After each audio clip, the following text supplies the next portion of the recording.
The November night was cold and moonless when 5 university students approached the Virgin Mary statue that had stood there for over a century. Tariq Hassan pulled out his phone, the screen's white glow illuminating his cocky grin. "You're recording this?" he asked Zain, who was already positioning his camera for the perfect angle. "Live stream's going," Zain replied, his voice trembling with excitement and nervous energy. "We've got 250 viewers already." The statue stood serenely in the center of the square, her marble face gazing down with eternal compassion at the town she had watched over since 1898. Fresh flowers lay at her feet, tulips from Mrs. Patterson's garden, carnations picked by school children, a single white lily left by someone who had prayed for healing. "Look at this pathetic display," Tariq sneered, kicking at the offerings. A whole town praying to a chunk of rock like it's going to solve their problems. If you want to know what happened next, the punishments, the haunting, and the miracle no one expected, make sure you like this video, subscribe to the channel, and drop a comment below with what you think should have happened to them. Your support helps us keep telling stories that prove justice always finds its way. Malik Ibrahim emerged from the shadows carrying a black gasoline canister, his eyes bright with anticipation. He'd always been fascinated by fire, had been since childhood when he'd burned insects with magnifying glasses and progressed to setting small fires in vacant lots. Tonight felt like the culmination of all that destructive energy. "This is insane," Kareem whispered, hanging back near the edge of the square. He was the youngest of the group, barely 18, and everything about this felt wrong. But peer pressure was a powerful force, and he'd already come this far. "Shut up, Kareem," Jamal laughed, his voice harsh in the still night air. "It's just stone and superstition. Your Mary can't hurt us because she doesn't exist." The livestream comments were flooding in now, some encouraging the destruction, others begging them to stop, a few threatening to call the police. Zain angled the camera to capture the statue from below, making it look imposing and ominous. "This is for everyone who's tired of religious nonsense controlling our lives," Tariq declared to the camera. "For everyone who's sick of being told what to believe, what to think, what to do. Tonight, we show you what your precious symbols are really worth." Malik began pouring gasoline around the statue's base, the acrid smell filling the air. The liquid splashed onto the flowers, soaking through prayer cards and handwritten notes left by the faithful. A child's drawing of the Virgin Mary, crayon strokes showing her surrounded by hearts, dissolved in the spreading fuel. "She can't touch me," Tariq boasted, moving closer to the statue. "None of their gods can because I choose my own path." Kareem felt his stomach churning as he watched the gasoline pool around objects that clearly meant something to people. Photographs of the sick, rosary beads worn smooth by decades of prayer, a small teddy bear left by parents who had lost a child. "Come on, Kareem," Zain called, still filming. "Say something for the camera. Tell them what you think about their stone goddess." Kareem approached reluctantly, his hands shaking as he picked up a flower crown someone had left at the statue's feet. It was beautiful, white tulips woven with baby's breath, clearly made with love and reverence. He started, then looked at Tariq's expectant face, at Zain's recording phone, at the viewer count climbing past 700. "I think people need to grow up and stop believing in fairy tales." He threw the crown into the gasoline, watching it land with a splash that soaked the delicate petals. Jamal stepped forward, emboldened by the group's energy. "Your Mary is nothing but stone," he shouted at the statue, his voice echoing off the surrounding buildings. "Stone and lies and false hope for weak minds." For a moment, in the phone's harsh light, the statue's marble eyes seemed to shimmer with moisture. But it was just shadows and imagination, wasn't it? Malik pulled out his lighter, a cheap plastic thing he'd bought at a gas station. The flame danced in the darkness, small and innocent, despite what it was about to unleash. "Wait," Kareem said suddenly. "What if someone sees the fire? What if—" "Nothing," Tariq snapped. "Do it, Malik. Light up." The flame touched the gasoline. The fire erupted with a roar that sent them all stumbling backward. Orange flames climbed the statue's base, consuming the offerings in seconds. The flower-crowned Kareem had thrown burst into brilliant light before crumbling to ash. Prayer cards curled and blackened. Photographs of loved ones disappeared in seconds. They laughed, all of them, even Kareem, as the flames grew higher. The laughter felt good, felt liberating, felt like power. Zayn kept filming, the camera shaking with his mirth as he captured their faces illuminated by the fire they had created. But as the flames reached higher, licking at the statue's marble robes, something impossible happened. Over the crackling of the fire and their own hysterical laughter, they heard another sound, soft at first, then growing clearer. Weeping, not human crying, but something deeper, more profound.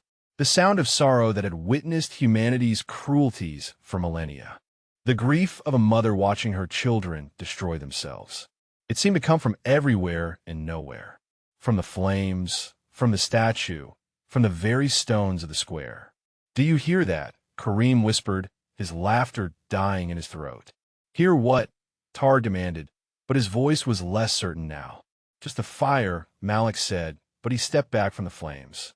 "Just burning stuff." The weeping grew louder, more mournful, and for a terrifying moment, the statue's marble lips seemed to move. Not speaking, just trembling with infinite sadness as flames blackened her robes and cracked her face. "We should go," Kareem said, panic creeping into his voice. "We should go now." But Zayn was still filming, mesmerized by the destruction. "This is incredible," he breathed. "Look at those flames. Look at that stone cracking. We're making history here." The viewer count had hit 1,800. Comments flooding past too fast to read. But Zayn wasn't looking at the screen anymore. He was staring at the statue, where the marble seemed to be shifting, changing as if the fire was revealing something that had always been hidden beneath the stone. "She can't touch me," Tarek repeated, but his voice cracked on the words. "She's just rock. Just dead rock." A piece of the statue's face fell away, revealing not the interior stone they expected, but something that looked almost organic, as if the marble had been wrapped around something alive, something that was now being exposed by the flames. "Jesus Christ," Jamal whispered, then laughed nervously at his own words. "I mean, not Jesus. Obviously, there's nobody there to save her." But the weeping continued, and now they could all hear it clearly, a sound so full of grief that it made their bones ache. The fire began to die down as it consumed the last of the gasoline. But the sound lingered, echoing off the buildings and seeming to follow them as they finally turned and ran. Behind them, the statue burned through the night, and the weeping never stopped. Zayn didn't turn off the live stream until they were 6 blocks away, hands shaking as he ended the broadcast that had been viewed by over 4,500 people. The last image captured was the statue silhouetted against the flames, her damaged face still somehow managing to convey infinite sorrow as she watched her children flee into the darkness. None of them looked back. None of them wanted to see what they had really done, but they would learn soon enough. 3 days after the burning, life seemed to return to normal for the 5 students. The video had gone viral, shared across social media platforms with hashtags like "religion is dead" and "fake gods." Most comments were supportive of their brave act, calling them heroes for standing up to religious oppression. Tariq Hassan basked in the attention from his dorm room at Riverside University. At 21, he was the natural leader of their group, charismatic, confident, always ready to push boundaries that others were afraid to cross. He came from a family of academics. His parents both professors who had raised him to question everything and bow to nothing. Their approval had always come through achievement, through being the best, the smartest, the most successful. Burning the statue felt like the ultimate achievement, proof that he was above the superstitions that held others back. "Look at these numbers," he told his roommate, scrolling through the video's analytics. 45,000 views and climbing. "We're internet famous." His phone buzzed constantly with interview requests from podcasters and bloggers who wanted to discuss their act of liberation. Tariq scheduled 3 appearances for the following week, already crafting the narrative in his mind. 5 brave students standing up to religious tyranny, showing the world that sacred symbols had no real power. Zayn Khalil was editing the footage in his apartment, adding dramatic music and slow-motion effects to heighten the impact. At 19, he was the group's unofficial documentarian, always filming, always looking for the perfect shot that would make him famous. His Instagram account had gained 8,000 followers overnight, and brands are already reaching out about sponsorship deals. "This is just the beginning," he told his girlfriend over video call. "After this goes fully viral, I'll have the platform to make real change. Maybe get into film school, maybe start my own media company." He'd grown up middle class and invisible, the kind of kid teachers forgot about and classmates ignored. The camera had become his superpower, his way of maturing in a world that seemed determined to overlook him. The Virgin Mary video was his masterpiece, the content that would finally make people pay attention. Kareem Nazir couldn't sleep. At 18, he was the youngest and most conflicted member of the group. A freshman who'd been desperate to fit in with the cool older students who'd somehow noticed him. His parents had immigrated when he was 5, working double shifts to pay for his education, sacrificing everything so their son could have opportunities they'd never had. They called him every night asking about his classes, his friends, his faith. He lied about all 3. "I saw some video on the internet," his mother said during their Tuesday call. "Some students burning religious things. Promise me you stay away from people like that, Beta. Promise me you remember who you are." "I promise, Mama," he lied, the words tasting like ash in his mouth. The flower crown haunted his dreams, the way it had looked, so carefully made, so full of love before he'd thrown it into the gasoline. Someone had spent time creating that, had prayed over it, had left it as an offering, and he destroyed it for the approval of people who didn't really care about him. Malik Ibrahim was in his element. At 20, he'd already been suspended twice for setting small fires on campus. Experiments, he called them. The university had mandated counseling, but Malik had learned to tell the therapists what they wanted to hear while feeding his obsession in private. Fire was pure, he believed. It didn't lie or pretend or make false promises. It simply consumed, transformed, revealed truth. The Virgin Mary statue had been a perfect subject. Centuries of accumulated faith and superstition burned away in minutes, revealing the hollow emptiness beneath all religious belief. He kept the empty gasoline canister in his closet like a trophy, sometimes taking it out to smell the lingering fumes. The memory of those flames climbing the marble made his heart race with excitement and something deeper, something that felt almost sexual in its intensity. Jamal Okafor was the group's philosopher, though he would have cringed at the description. At 22, he was a senior majoring in sociology with a minor in religious studies, not because he believed, but because he wanted to understand the psychological mechanisms that made people cling to obvious delusions. His parents were devout Muslims who had disowned him when he declared himself an atheist at 17.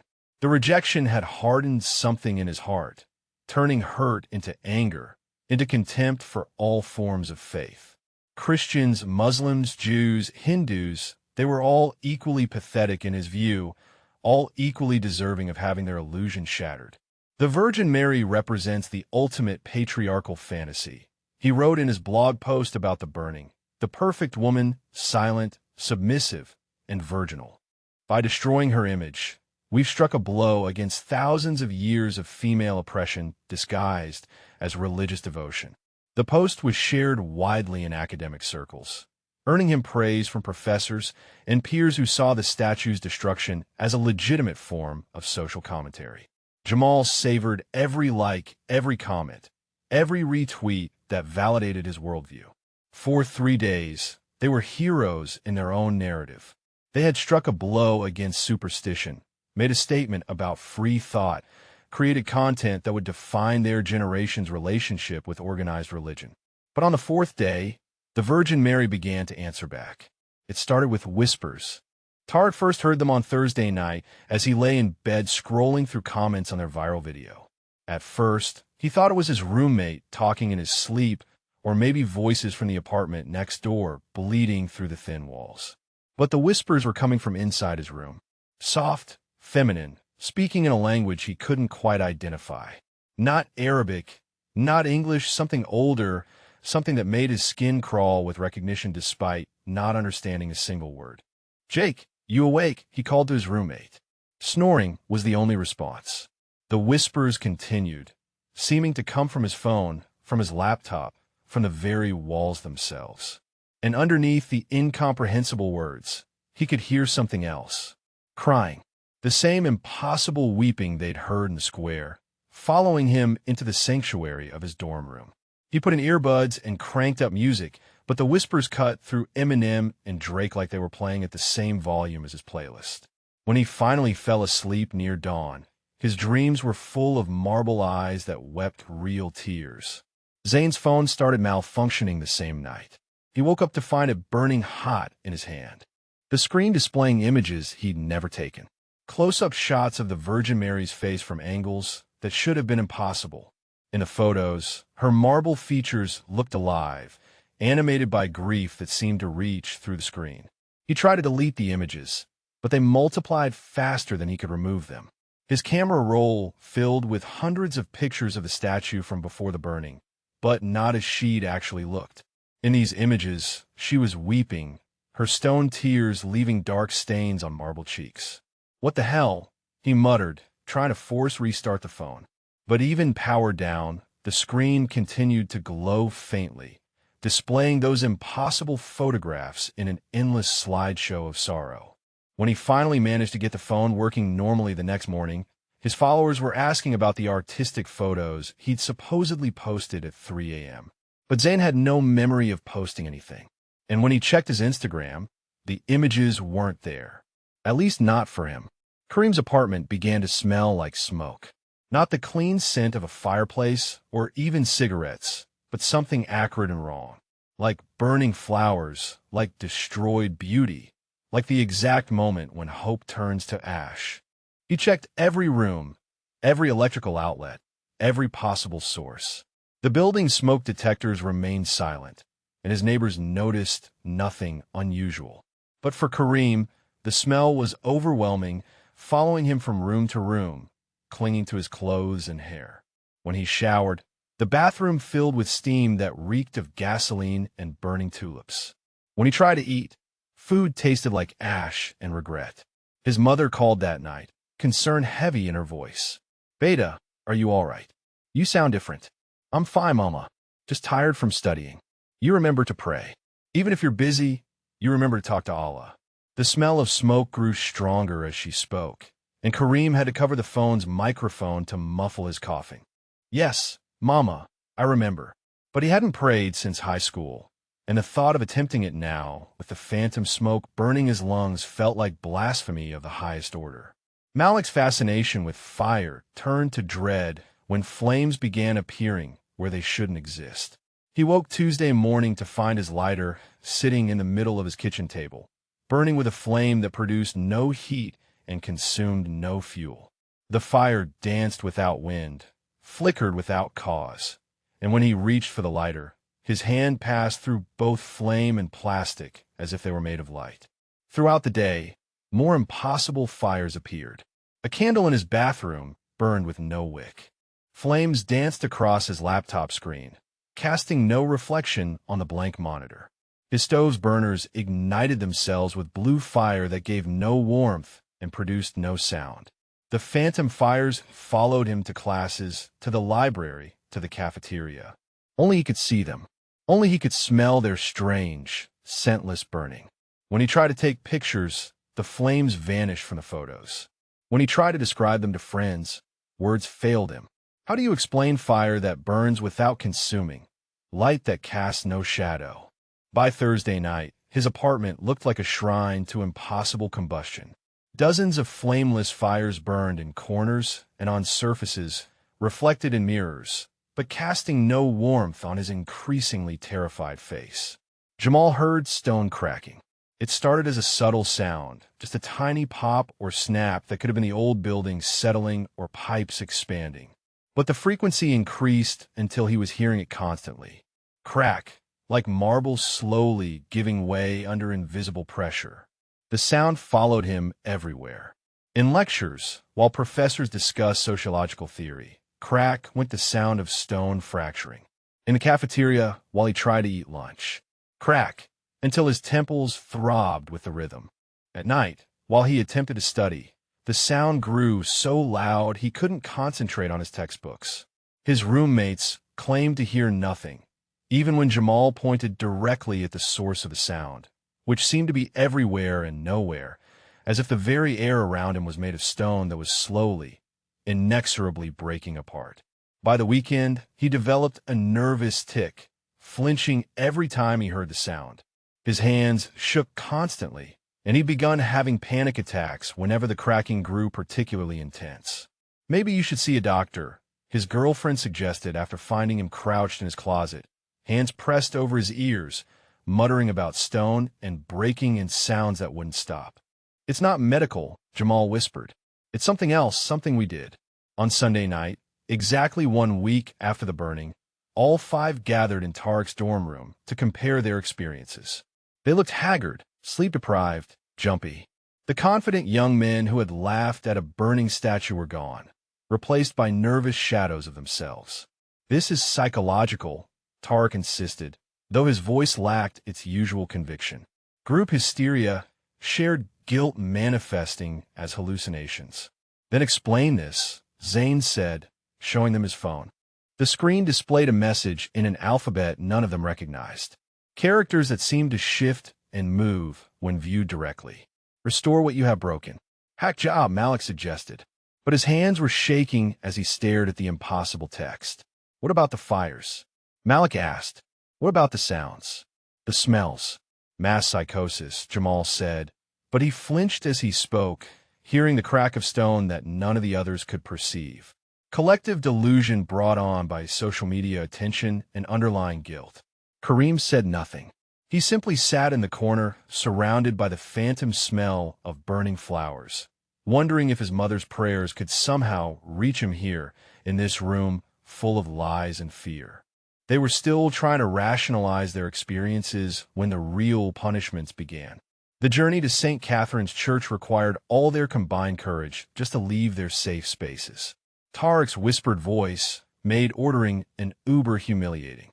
Zane's malfunctioning phone provided directions that led them through every church in the city. Kareem's anxiety spiked whenever they passed flower shops.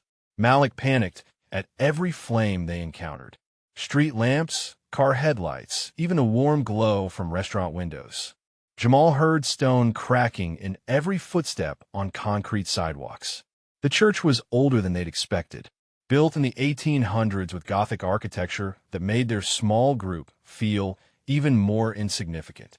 Evening services were ending as they arrived, parishioners filing out with the peaceful expressions of people whose faith remained intact, expressions the 5 young men could barely remember having themselves. Father Rodriguez, the elderly priest who had blessed the original statue decades earlier, agreed to speak with them despite their obvious distress. He was a small man with kind eyes who seemed unsurprised by their appearance or their fragmented account of their experiences. "I heard about what happened," he said gently, gesturing for them to sit in the front pew. "The whole town heard about it. Many people were hurt by what you did." "We know," Kareem said. "We're paying for it now in ways we never expected." "Are you," Father Rodriguez asked, "or are you simply experiencing the natural consequences of violating something sacred to others? The guilt, the fear, the sense that we've crossed a line we can't uncross. These are natural responses to destructive acts." He stood and walked to a side altar where a smaller statue of the Virgin Mary stood, surrounded by flowers and flickering candles. This one was different from the statue they burned, more modern, carved from wood instead of marble, with a face that seemed both sorrowful and hopeful. "The statue you destroyed had been blessed by 3 different bishops over its century of existence," Father Rodriguez explained. "It had received the prayers of thousands of people, had been touched by the tears of grieving mothers, had witnessed marriages and baptisms and funerals. It wasn't just stone. It was a repository of faith, hope, and love." "But it was just a statue," Zane protested, his voice cracking. just a symbol that shouldn't have had any power over rational people like us. Symbols have power, the priest replied. Not supernatural power, but the power of meaning, of connection, of shared reverence. When you destroyed that statue, you didn't just burn marble.